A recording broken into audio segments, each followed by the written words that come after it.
Moi, je voudrais revenir sur l'ouverture à la concurrence, Monsieur le Ministre, parce que je suis certainement moins optimiste que vous sur la question.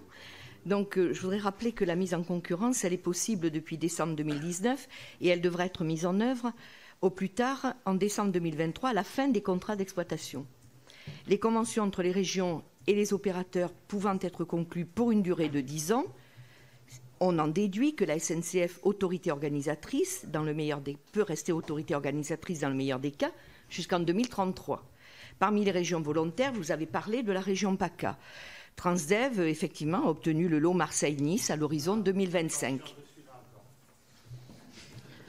Transdev, je peux y aller là? Oui, d'accord.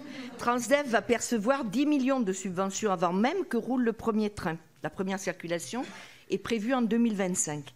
Ce contrat, il faut le savoir, va lui rapporter 50 millions d'euros par an pendant toute la durée, soit 10 ans avec 2 années supplémentaires en option. La région PACA va financer l'achat de matériel roulant, 10 à 12 rames, la construction d'un atelier de maintenance alors que des ateliers SNCF existent déjà. C'est un investissement de 270 millions dont seulement 4 millions seront à la charge de Transdev.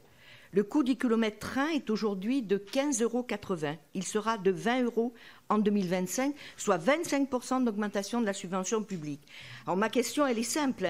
À la lumière du résultat de l'ouverture à la concurrence de cette ligne, pensez-vous qu'il soit sage de poursuivre cette politique de libéralisation alors que on voit que certains de nos voisins font marche arrière sur cette question. Si je fais référence au Royaume-Uni qui revient sur la privatisation avec l'avènement d'une entreprise publique qui va désormais chapeauter le fonctionnement du réseau. Et plus spécifiquement, ne serait-il pas opportun de mettre en place une nouvelle convention avec la SNCF pour les lignes dont l'appel d'offres vient d'être déclaré infructueux? C'est le cas de Nantes-Bordeaux et de Nantes-Lyon. Pourquoi la SNCF ne serait pas retenue? Pourquoi serait-elle pénalisée s'il n'y a pas d'autres offres?